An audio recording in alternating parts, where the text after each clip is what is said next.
une chute des prix de 15% de l'immobilier à Dubaï et un écroulement du marché. C'est ce que prédit l'agence internationale Fitch récemment. Ces informations, elles font trembler le marché et si aujourd'hui vous êtes intéressé par le fait d'investir à Dubaï, vous devez absolument étudier et comprendre ces informations avant d'investir. On entend partout aujourd'hui que le marché de Dubaï est en suroffre, qu'il y a beaucoup trop de projets et que ce nombre de projets est bien trop important par rapport au nombre de personnes qui viennent s'installer. Mais cette fois-ci, c'est pas juste des gens qui le disent sur YouTube, c'est une agence internationale mondiale qui publie un rapport annonçant une correction de 15% des prix l'année prochaine. Les médias traditionnels se sont emparés de l'information et on la voit circuler partout. On parle déjà de la fin de la prospérité immobilière à Dubaï. La vraie question qu'il faut se poser, c'est et si c'était vrai? En effet, ce serait effrayant. On verrait des personnes louer potentiellement 10 à 15% moins cher. On verrait des personnes avoir beaucoup de mal à louer dans certains quartiers et on verrait donc des personnes perdre de l'argent qu'ils ont investi, voire des personnes se retrouver dans des situations très délicates. Si on tire les traits, on pourrait voir des projets se repousser, on pourrait même voir des promoteurs trop fragiles faire faillite.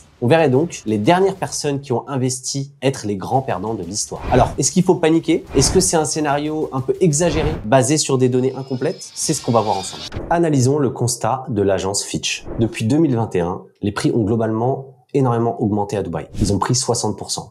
Et si on prend en compte les villas, on peut même dire 69%. On est donc désormais 30% au-dessus du pic historique de 2014, le plus élevé que Dubaï ait jamais atteint. Fitch pense donc qu'on est en train tout simplement d'atteindre un nouveau sommet et qu'une correction modérée pourrait survenir dans les 18 prochains mois. Mais soyons honnêtes, comparer les prix actuels avec le passé, ça n'a pas vraiment de sens, surtout quand on parle de Dubaï, qui a pour objectif à terme de dépasser les 10 000 euros du mètre carré. Ce qui compte et ce qui est important, c'est de comparer l'équilibre entre d'un côté l'offre de logements en cours de construction et de l'autre côté la demande de personnes qui immigrent chaque année à Dubaï. Et c'est là que Fitch avance un nouvel argument assez pertinent. Le nombre record de logements en livraison prévu sur 2025-2026, à la suite de nombreux lancements, va selon eux dépasser la croissance démographique qui ralentit. Ont-ils raison? Allons voir ça en détail. Alors, est-ce que la population ralentit vraiment comme le dit Fitch? Pour répondre à cette problématique complexe, notre but, c'est déjà d'aller identifier quelle est la demande de logement. Ensuite, on ira voir si les projets en livraison y répondent à ce besoin ou ils la surpassent. Voici les chiffres de la croissance nette de la population à Dubaï,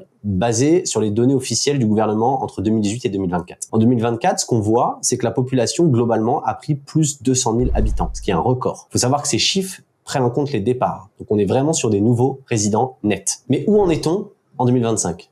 En 2025, globalement au premier trimestre, on a pris 50 000 résidents et de janvier à juin, 90 000 résidents. Exactement comme l'an dernier à la même période. On peut donc raisonnablement projeter 210 000 nouvelles personnes sur Dubaï en 2025. En comptant une moyenne de 4 personnes par logement, ce qui est la moyenne de Dubaï, cela crée un besoin d'environ 52 500 logements par an. Arrêtons-nous un instant. Certains diront oui, mais une partie, ce sont des ouvriers qui ne vivent pas à Dubaï même. C'est vrai. Cependant, cette moyenne prend déjà en compte ces personnes-là. D'ailleurs, si on regarde ce graphique et qu'on regarde le nombre de personnes qui sont arrivées entre 2022 et 2024, la population totale, avec les ouvriers inclus, elle a pris environ 385 000 personnes. Et sur la même période, on a à peu près construit 101 000 logements, soit un ratio de 3,8 personnes par logement. Et ce qu'on voit aujourd'hui, c'est que les loyers ne font qu'augmenter et qu'il y a une tension locative. Cela confirme donc que la ville, elle a besoin de plus de logements et que ce chiffre de 4 personnes par logement est viable. La conclusion, c'est que la demande ne baisse pas et qu'on a un besoin identifié de 52 500 logements par an pour répondre aux nouveaux résidents. Mais ce n'est pas tout. En réalité, il y a 2 autres moteurs de demande dont personne ne parle et qu'il est important que vous ayez en tête en tant qu'investisseur, car ils sont non négligeables. Quelle est la demande cachée un peu de Dubaï? La première demande cachée, c'est les touristes.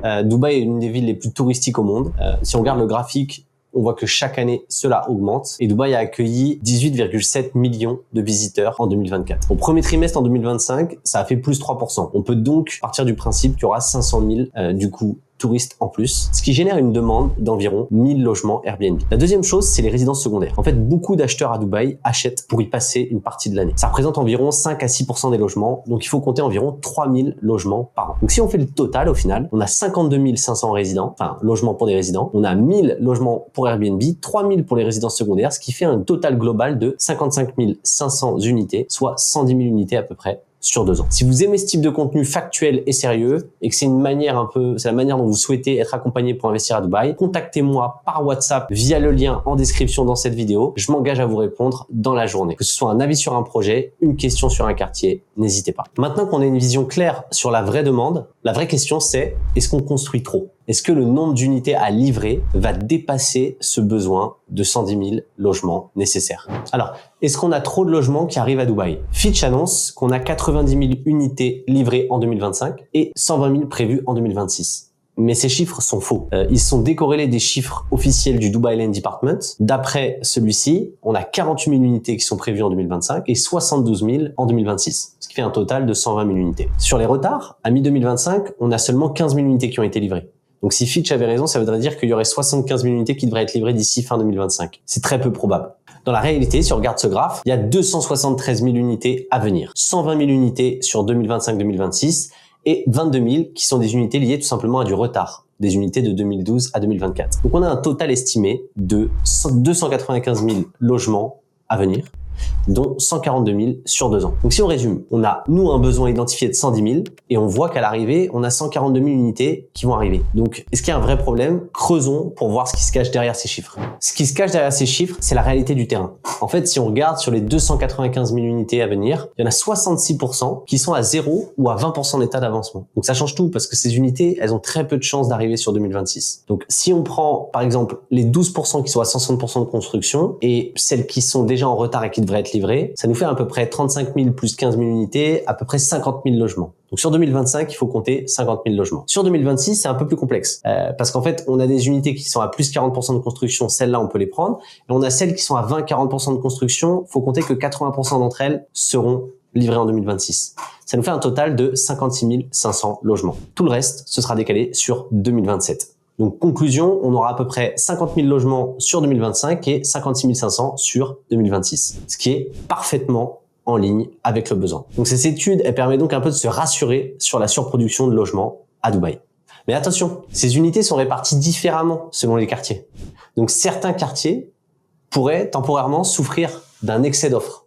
Donc, si vous souhaitez investir en toute sécurité avec les bonnes infos, contactez-moi sur WhatsApp via le lien en description dans la vidéo YouTube. Posez-moi vos questions et je vous répondrai gratuitement dans la journée. Et si vous aimez ce genre d'analyse et que vous souhaitez en apprendre davantage sur Dubaï, abonnez-vous à la chaîne et rejoignez notre communauté WhatsApp pour ne rien rater.